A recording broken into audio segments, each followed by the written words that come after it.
नाज़रीन, हुकूमत का काउंटडाउन जारी है। मुद्दत में तकरीबन 6 दिन बाकी हैं, मगर इत्तेहादी हुकूमत की बड़ी जमातों के दरमियान कई अहम मामलात पर इख्तलाफात सामने आ रहे हैं। मरदमशुमारी के मामले पर नून लीग और MQM पाकिस्तान आमने सामने है। मुत्तहिदा ने पुरानी मरदमशुमारी के तहत होने वाले इलेक्शन के नताइज मानने से इनकार किया है, जबकि हुकूमत की मुद्दत के मामले पर नून लीग और पीपल्स पार्टी के दरमियान भी इख्तलाफात देखने में आ रहे हैं।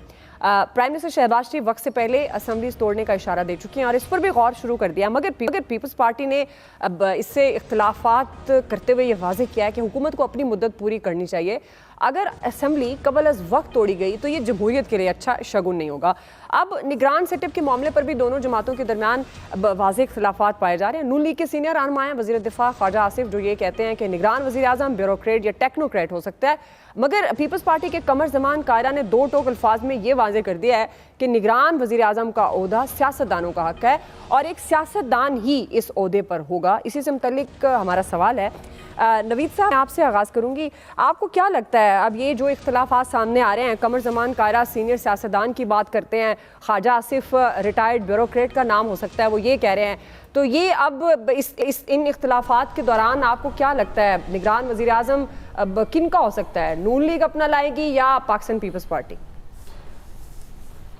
अच्छा देखें, तो आज सबसे पहले तो जो ये इख्तलाफात आने ही थे, ये मैरिज ऑफ कन्वीनियंस था जो कि PTI की गवर्नमेंट को जो है वो गिराने के लिए ये आई थी, बिकॉज़ यही मद्दे मुकाबिल रहे हैं, यही पार्टीज़ जो है एक दूसरे के मद्दे मुकाबिल रही हैं, और अब जब इलेक्शन करीब आता नज़र आ रहा है तो इनमें ये इख्तलाफ आने नागुज़ीर थे और ये होना ही था।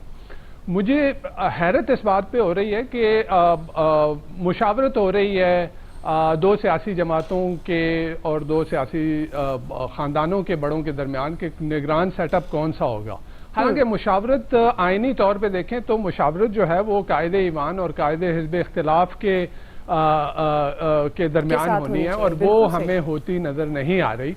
और इसके नतीजे में जो भी अभी कल ही मेरे ख्याल में राना सनाउल्लाह साहब का बयान था कि जी हफीज़ शेख साहब का नाम जो है वो सामने आ रहा है। जो भी आएगा सामने, जो भी इंटरिम सेटअप आएगा, वो इलेक्शन क्या फ्री फेयर और ट्रांसपेरेंट इलेक्शन करवा पाएगा। अभी हम ये देख रहे हैं कि एक पार्टी को डिसमेंटल किया जा रहा है, वो पार्टी जो कि 3 सूबों में, जो कि AJK में, जो कि गिलगित बल्तिस्तान में हुकूमत में थी, उसको डिसमेंटल करके उसको इलेक्शन की दौड़ से निकाला जा रहा है। तो क्या इस सूरत हाल में जो इलेक्शन होगा तो क्या वो इलेक्शन क्रेडिबल होगा?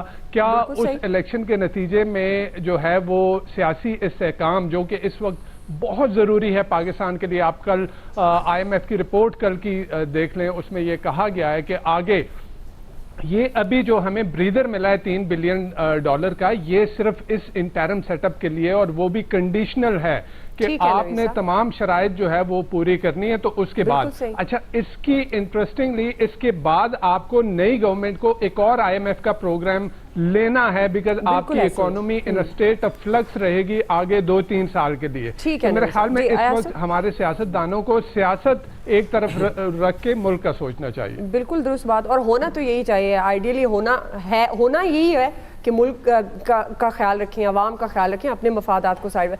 ऐसा आपको क्या लगता है किसकी चलेगी? जो कि आईनी सिचुएशन एक अलग है, लेकिन इस वक्त जो इख्तलाफात है उनकी बात करिए। मतलब लतीफ़े सुनाने से बाज नहीं आते, नवीद साहब भी वही काम कर रहे हैं कि वो वज़ीर आज़म और वो क्या कहते हैं जी ऑपोजिशन लीडर, और ऑपोजिशन लीडर बेचारे को तो ये आइडियल वो कर, और नवीद साहब उसको बेचारे को पहचानते ही नहीं है ये हुकूमत वाले, आप पता नहीं कहाँ बैठे हुए हैं। आप समझ ले जरदारी साहब, उनको तो आप माफ कर देना। और ये बात सिर्फ पीपल्स पार्टी और नून लीग के दरमियान भी नहीं है, ये कहीं और भी डिस्कस हो रहे हैं नाम। तो ये इतना आसान नहीं है जितना लग रहा था कि हमने अपना अपोजिशन लीडर बना दिया, अब आराम से हम जो चाहेंगे कर लेंगे। ये पॉसिबल नहीं होगा। आपको पता है यहाँ पता नहीं कहाँ कहाँ से किसकी डोर हिलाई जा रही होती है और उसके मुताबिक वो बयान दे रहा होता है। तो इसलिए अब धीरज रखें, बड़ा अच्छा आएगा वज़ीर आज़म आपके सामने, चीफ मिनिस्टर पंजाब आपके सामने। देखे ना, आपको कुछ आइडिया है? आपने कभी तसव्वुर किया था कि चीफ मिनिस्टर पंजाब मोहसिन नकवी साहब हो जाएंगे? सही है, हो गए ना। तो आप बिल्कुल हौसला रखें, इंशाल्लाह बड़ा अच्छा आपको निगरान वज़ीर आज़म मिलेगा। सही। और आप टेंशन बिल्कुल ना लें, ठीक है। ये टेंशन नून लीग को और पीपल्स पार्टी को लेने दें। सही है। जिनको नजर आ रहा है कि शायद कोई ऐसा बंदा ना आ जाए जो इलेक्शन डिले कर दे, तो इसलिए आप चिल करें, तो ये एंजॉय जो करें।